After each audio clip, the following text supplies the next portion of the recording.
Way back in 1938, before we really knew anything about sleep, two scientists decided to self-isolate in a cave.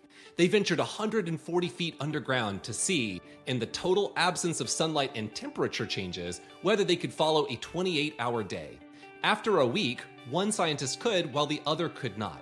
And this study was the first to discover what would later be called the circadian rhythm, or the 24-hour cycle that dictates so much about our bodies, including hormone production and sleep, and possibly even rates of obesity and cancer. The circadian rhythm also governs when our brain is at peak performance. And now that the MCAT is offered 3 times a day, your natural peak may not line up with when you need to be on to get your highest score. Or maybe you've got early morning pre-med classes and don't want to be a night owl anymore.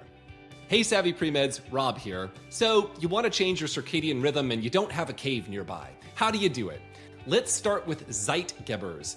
It's derived from 2 German words, the word for time, Zeit, and the word for giver, Geber. And Zeitgebers are environmental cues that help reset your biological clock, the most obvious being light. One way to do a phase shift, or shifting your biological clock, is by exposing yourself to sunlight for when you want to set your morning.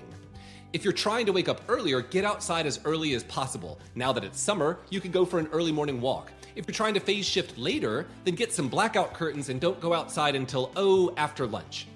You can also buy an alarm clock with a really bright light to simulate sunrise in your bedroom. Also, the blue lights from electronics are also a Zeitgeber, so turn on the blue light or night shift feature to avoid accidentally resetting your sun exposure. Melatonin is another Zeitgeber. It is a hormone synthesized naturally by the pineal gland under the influence of the circadian rhythm and light, but it's also an over-the-counter supplement. Melatonin works in an opposite manner to light, so taking melatonin later in the night, right before bed, advances your circadian rhythm, while taking it earlier in the day will move up your circadian rhythm. Exercise is another Zeitgeber. A study from 2019 found that exercising in the morning or early afternoon, anytime from 7 a.m. all the way through about 4 p.m., shifts your clock earlier, whereas exercising at night from 7 p.m. to 10 p.m. can delay your rhythm. Meals are another Zeitgeber. Studies show that phase shifting one meal does little, but if you delay all 3 meals, you can delay your own circadian rhythm. Finally, and perhaps most surprisingly, socialization impacts your circadian rhythm. In one experiment, subjects were either isolated in a lab setting with no external stimuli or placed in groups of 4 and told to try to change their circadian rhythms.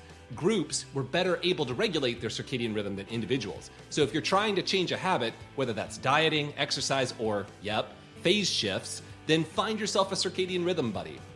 I hope you'll join our free community of pre-meds at savvypremed.com. You can discover a better way to apply with articles, tools, and tips.